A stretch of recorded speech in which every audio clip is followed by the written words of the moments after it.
everything, and we'll be able to get going.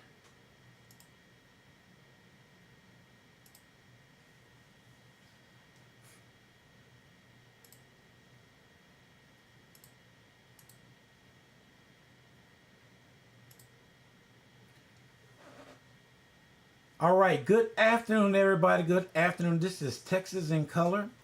Um, I've been trying to get some candidates on that's running for the chairman and chairperson, and I got Kendall on right here, and I liked the first forum we were in. You know, he was telling it like it is. So, and I realized when the forum went on, you really didn't have that much time to really go into details on what you wanted and what you could bring. So that's one reason why I send invitations out to all the candidates to come on the show so they can sit down there and, really explain what they mean, what they didn't get a chance to. So that's what we're here for right now. So good afternoon, Kendall. Hey, I'm so happy to be here. Yeah, I have a bit of a tendency to tell it like it is. And that's what we want. We don't want nothing sugar coated. I'm an East Texas guy, and that's just kind of how we operate. We're a little rough around the edges, but we're just trying to get stuff done. Okay. Now, can you share a little bit about your background and what inspired you to run for the TDP? Yeah, so I decided to run for the Texas Democratic Party chairman because, frankly, I think that uh, a perspective like mine is kind of missing at the table, and that's the perspective of a grassroots activist and somebody who's in the fields, kind of throwing down every election. I grew up in East Texas, outside of Texarkana, in a little town called New Boston. I graduated high school in Sulphur Springs in Hopkins County. I went to college at Sam Houston in Huntsville in Walker County. And, I've been doing politics for a long time. I grew up on a Purple Hole pea farm, and I have lesbian mothers. And so when I was 12 years old, Republicans were writing bills to take kids like me with same sex parents out of our homes and put us in foster care. And so I always tell people the hardest part about having two moms isn't having two moms. It's the people who had a problem with me having two moms. Yeah. And so, I wasn't ready for somebody to start tearing my family up. And so I started knocking Mm, on doors and advocating for Democrats. And, as time evolved, I mean, it's clear that the Democrats are right on a whole list of issues, not just that one. yeah. So I'm 34. For the last 22 years, I've served on every level of our party. I've been a precinct chair, I've been a county chair, I've been a member of the state Democratic Executive Committee, and I currently serve as one of the vice chairs of the state party, as the finance chairman. And I've been nominated for the Senate in East Texas in one of the most conservative districts in the state of Texas, where I felt like everybody kind of ignored me and wrote me off because it wasn't a winnable district.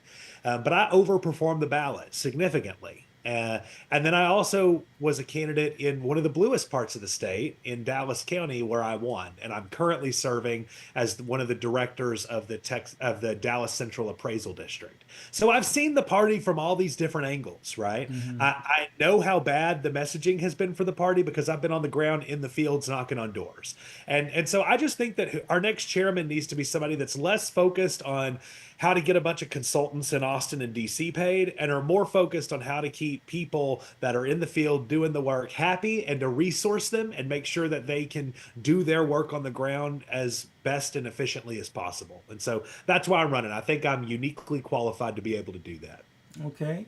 So the biggest question to me are the blacks in Texas that didn't come out as we wanted them to vote. So what do you believe the biggest challenge facing black Democrats in Texas today? Well, I think that you're absolutely correct that that's what the party needs to be focused on. There were 1.3 million Texans who voted in 2020 that chose to stay home in 2022. Of that 1.3 million, 1.1 million were Democrats. And Mm. a lot of that would be people who didn't really feel like the Democrats were worth showing up for, because when the Democrats get elected, they may not feel like the Democrats show up for them. I think that it's really important that we are talking to that group of people to figure out why they stayed home, because the primary objective of the Democratic Party is to make sure your Democrats are showing up to vote and not taking different communities for granted.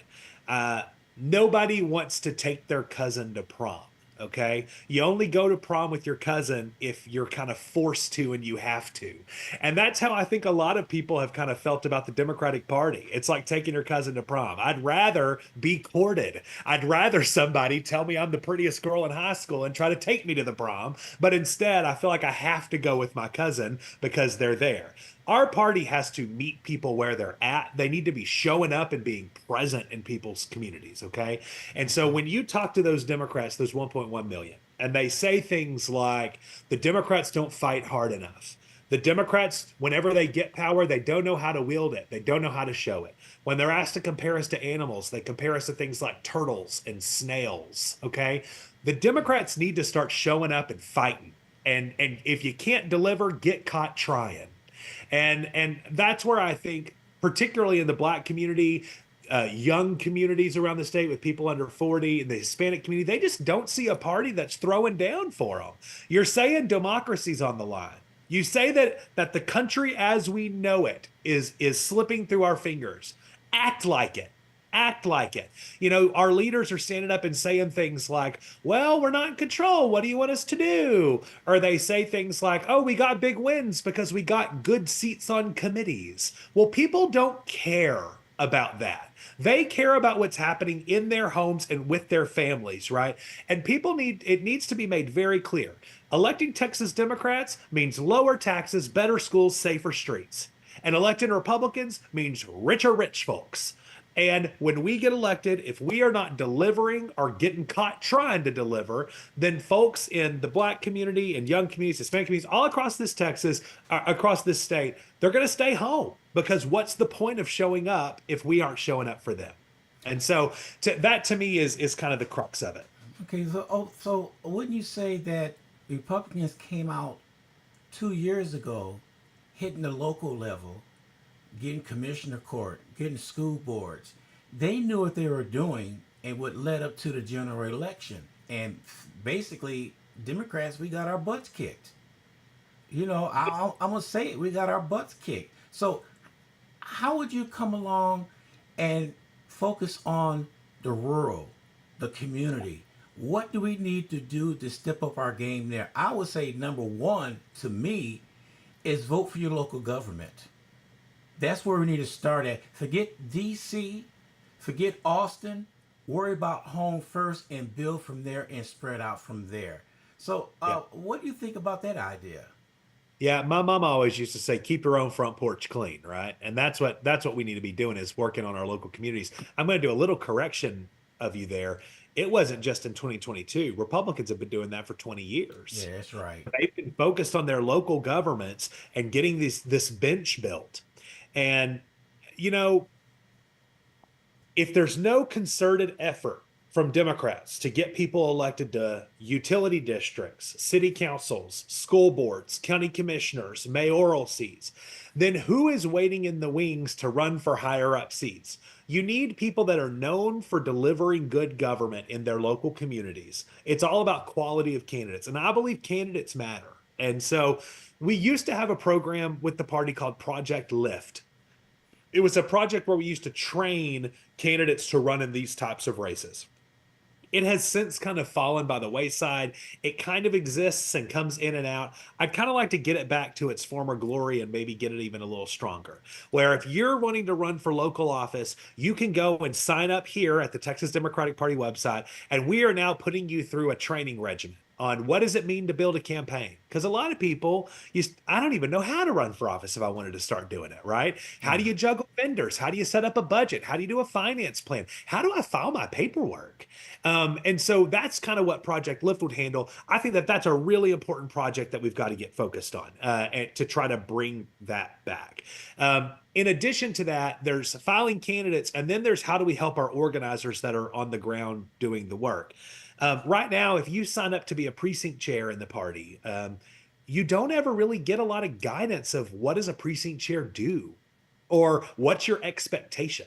So I want to put on an onboarding, just like if you start a new job, you get to go into an onboarding that says, here's who's in charge, here's what your expectations are, here's what the company culture is. So that anytime that we have a new person into the apparatus, whether they're a precinct chair, county chair, SDEC member, they get put into an onboarding system where we teach you how to work the voter file and we show you who to call if you're having trouble. We've got to start setting a tone that we're all on the same team together, Right. working together. Because right now, all these Democrats are spending more time fighting each other than fighting Republicans. And it's just not helpful. It's not helpful. And that tone comes from the top. Yeah, I agree with you on that one. So you just pinpointed leadership and strategy. So how will you work to increase black voter engagement and turnouts in Texas um, on our next election coming up? Yeah, so I've actually put a plan together that stretches across all of our constituency caucuses, okay? And just for those who aren't familiar, so the Texas Democratic Party, here's how it's structured. You have a chairman, a vice chair, and then you have your officers of the party. There's 5 of them. And then they have the State Democratic Executive Committee. Those are people who, there's 2 people of different genders elected in every congressional district in the state. Then you have constituency caucuses, and that's to make sure that we have guaranteed diversity on our board.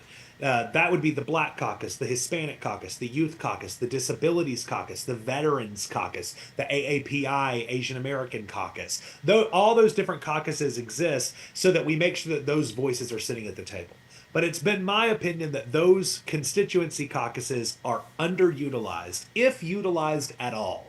And so what I've put together is a plan to utilize those caucuses. What I think we should do is we should make a strategic plan for the party and say, here, we want to set this basic standard for everywhere across the state that we're competing in, where we're providing resources and training where we can.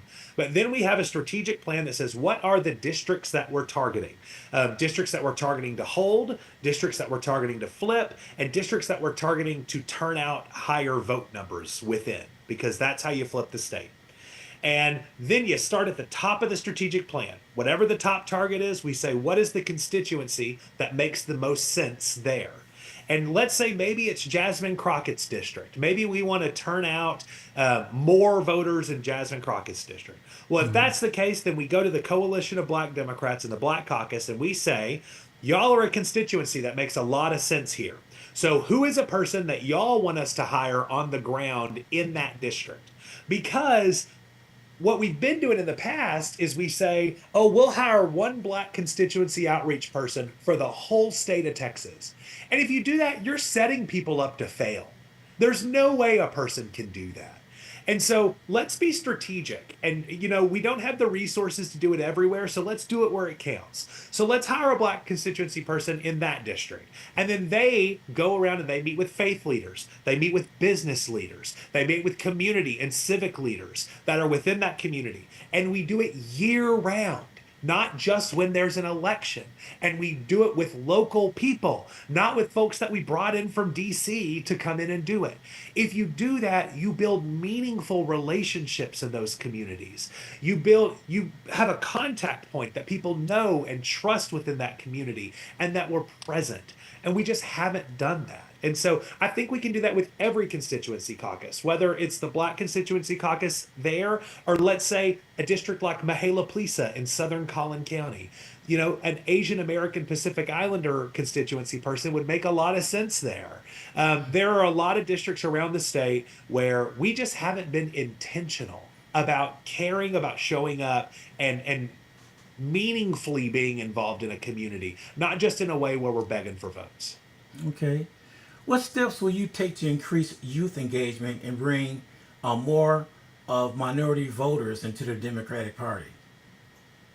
Well, so I think I'm a little youth or uniquely qualified to handle the youth engagement piece. Okay. I'm 34 years old. If elected, I will be the youngest chairman that the party has had since 1956. We have not had an under 40 chair in a very long time. And what that means is that the way that young people receive information and messages is not often represented in our party's communication structure. Things like this show right here. You're not mainstream media, but you've got a lot of people that listen to you and care about the folks and the issues that you're talking about. Does our party ever bother to show up to these alternative forms of media? I think young people primarily get their news from things like podcasts and Mm-hmm. TikTok. They get it from influencers who build communities and then politics leaks into it, not from people who are just constantly championing politics. I think the way you meet young people is where they're at. It's the same thing with black voters and Hispanic voters. Let's not pretend like I know where all black voters congregate, okay? I'm a white dude from East Texas. We need to start acknowledging what our strengths are and what our weaknesses are and enlist people who know those communities better than me to tell us what we can do to better outreach there. But the idea that you put out a press release and go on MSNBC and think that that's going to reach people, that's the way of the past. That's how you reach people that are above 65. It's not how you reach people that are under 40. And so I think that we need to be have a concerted effort of alternative forms of media, meeting people where they're at and not being afraid. Stand up on whatever, but we advocate for what we believe because it's the right thing. Okay, so be informed and show up. I'm not afraid of going on right wing radio or going on to a Joe Rogan podcast or whatever, because we need to show up and present what our perspective is. Because if we're absent, then our perspective is absent.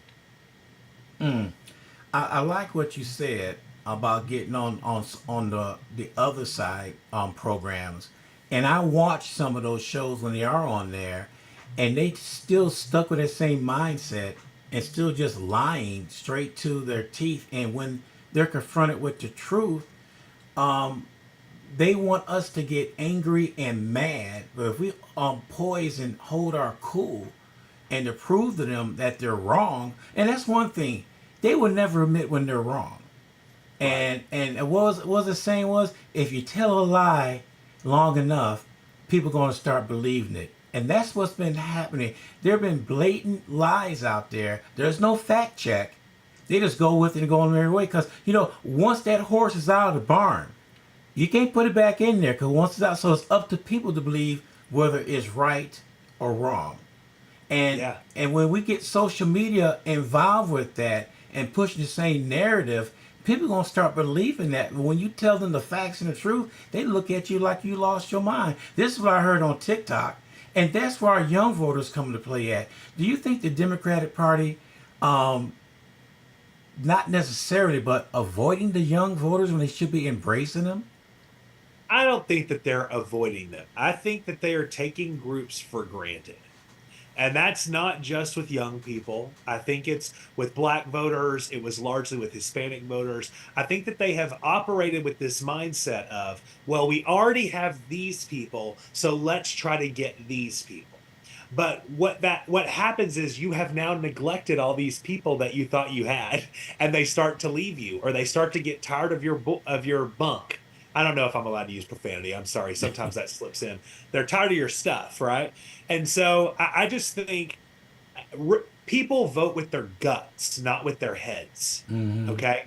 And as Democrats or as liberals, we tend to be a little overly educated, a little overly cerebral, and we try to over explain things. People want to feel like we're there fighting for them, right? You can give them all the data and stats you want to. They got to feel it in their guts. And right now, people just don't feel like the Democrats are throwing down the way they need to be throwing down. They're saying things like this isn't normal, and they've said that for like 8 years. Well, everybody knows it's not normal, and there's a large contingency that doesn't like normal because normal hasn't worked for them. Normal has made sure that they don't have the ability to purchase a home. Normal has made sure that they cannot afford to put food on their tables and they stress out going grocery shopping. Normal hasn't worked for working people. So when Democrats campaign on how everything Donald Trump does isn't normal and it's outside the mainstream, well, sure, that's true, but it also doesn't resonate that you're going to try to make people's lives better. You're going to try to make it the way it's always been. And the way it's always been has been against working people like you and me. and in favor of the billionaire class. No one benefits more from us working people fighting each other than the billionaire class. Yes. They want us fighting with each other so that we aren't looking at them. This is not a culture war, it's a class war. Working people need to fight for their seat at the table. And to me, that's the message that I don't think the party has hit on hard enough. If our brand is not synonymous with economic justice, making sure that you can afford to take care of your family and provide for your family, then we're not doing our job. Which brings to this question. Boy, you must know what questions I have. What is it? Fundraising and finance strategies. What would you be able to do to implement some type of structure with that? Because rumors has been saying that the party has money, only going to give it to certain candidates and all that stuff. So how would you centralize all that where everybody gets a piece of the pie? So, fundraising is a big task, okay? And just to put things as a frame of reference for people who haven't been very involved in the party, um, the Texas Democratic Party's budget in an election cycle is usually $2 to $3 million, which might sound like a lot, but when you have up to 40 staff members, that's not a lot of money. Okay, we have to run an entire voter protection team, an entire data team, entire primary administration team, in addition to the political work that we do at the party. And so that budget just isn't going to cover it in a state like Texas, because you look at states like Wisconsin, where they could be anywhere from 20 million to $100 million in a cycle. And like a state the size of Texas with 40 media markets being at a fraction of that budget is part of the reason that you don't see the party present. Okay. So with that being said, we have to get serious about how does more money come through. Part of the reason that candidates feel like they don't get help from the party financially is because they don't. That money just hasn't been there. So we've got to have a couple buckets. One bucket needs to be grassroots, small dollar contributors. Okay. If you're listening to this show, you are a potential donor for the party, right? We should be asking you to please go to txdemocrats.org and subscribe to be a monthly contributor of $3, $5, $10 a month. Okay. We need to get the number of people that give monthly to our party up to about 10,000 folks. Okay. And I think that's very doable in a state where 6 million people voted for Joe Biden, in a state where, over 4.5 million voted for Kamala Harris. Surely we can get 10,000 people to give monthly to the party. Okay. Those small dollars add up. And what they mean is that we don't have to go grovel to rich people every time that we have a problem. It means that we are funded by working people in this state. That is how you make sure that the party is advocating and has their message in the right thing. So that's one bucket. The next bucket is larger contributions, and these are contributions that are $500, $1,000, $10,000, $100,000 if we're able to get those kinds. There has to be a strong plan put into place to cultivate those types of donations. In an ideal world, we would have campaign finance reform where there are caps on contributions, but we can't put ourselves in a position where Republicans are taking in large amounts of money and we aren't because then we're not on the same playing field. So putting that program together where we're traveling around the state and frankly to more diverse communities, it's been my experience that we're really only asking rich white people for money. But there's a lot of money in the Black community. There's a lot of money in the Hispanic community. Like those folks are willing to donate too, but nobody ever bothers to ask them. And then it reduces what their level of influence has been within the party because they just aren't in those fundraising circles, right? And so then that gets them cut out of the rooms where they can meet other folks that are influencers around the state. And so I think there's a lot of discussion to be had there about equity in our fundraising there and making sure that we're talking to a bunch of different communities. Then there's a third bucket. And the third bucket is something I haven't ever seen the party really do. And that's talk about negotiating with wills and endowments. Let's say that, boomers were kind of the last generation that were able to purchase low cost real estate. Mm-hmm. And so there's a lot of places or a lot of boomers that may have, downtown offices that they don't know what to do with when they die. Well, what if we had a mechanism in place where you could write the Texas Democratic Party into your will and donate that building to the Texas Democratic Party so that the local community can have a free headquarters forever, right? Like we don't think through long-term structures. If you're a super wealthy person who has, $100 million and you're writing your will, what if you left a $5 million endowment to the Texas Democratic Party so that we could fund some of these director level positions in perpetuity? So we're not having to fundraise for it. We're setting up endowments to fund these different departments. That's a little bit more strategic, long-term thinking that I think has been missing. So I think it's a three-legged stool. I think all three of those legs have to be strong. Okay. So I want to talk about campaigns now. We've seen some great campaigns on the Democratic side, some horrible ones. I'm not going to sugarcoat it because it's out there. So, how can we get the great campaigns like Jasmine Crockett, for instance? How does she campaign and win that? I know every county and every city, we can't just use a cookie cutter and that's going to be enhanced. But how can we implement some of that, some successful people who ran and won? How can we use that throughout the state to other candidates that's running for office? Look, every candidate has different strengths and different weaknesses, right? Someone like Jasmine Crockett, rock star, communicator, messenger, right? Folks like James Tallarico, Veronica Escobar. Those are folks that you put them in front of a microphone and you know that whatever falls out of their mouth is going to be gold, right? Then you have some candidates that we have around the state who are policy masterminds. Like you get them into a room where they're writing policy and they're brilliant. I mean, they can just get some incredible things done. I'm talking about people like Julie Johnson, Vicki Goodwin, that are just real masters of their craft, right? Everybody brings something different to the table. And I don't personally want all of our candidates to be the same. I want us to be a team that has diverse talents. But what it requires is if we have candidates that may not be as good of messengers as people like Jasmine Crockett, then we need to make sure that we are providing assistance to those types of candidates on how they could message better. Here's some tips on what you can do. And you message in different areas, kind of different ways. I don't think that the way I communicate would go over very well in Jasmine Crockett's district, right? But if you send me out into East Texas, West Texas, somewhere in the coastal bend, hill country, some of those people might really resonate with the way that I think about things as kind of a farm kid from East Texas. Everybody, and that would be different for somebody that's from the valley or from, everybody brings something different to the table. And as a party, we have to start thinking instead of saying, that person's 80% good, 20% bad, and because they're 20% bad, I don't like them.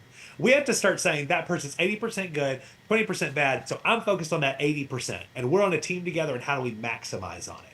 And it's the same way with our candidates. Different candidates have different strengths, and we have to make sure that we have the training in place to help candidates where they may be falling short because nobody's perfect. I'm not perfect. I don't. I haven't known you long enough to know if you're perfect or not, Mr. Gordon. But I'm going to assume that you're not. And so, if that's the case, we got to be able to be on a team and pick up the slack. That's how I think we do it. Okay, last question for you. What sets you apart from your other opponents, and why should they choose you for the chairperson? Everybody that's running for chairman right now, chairperson right now, they are awesome. They're good folks, and I really have enjoyed my interactions with them. That being said, there is something that's different about me from everybody else.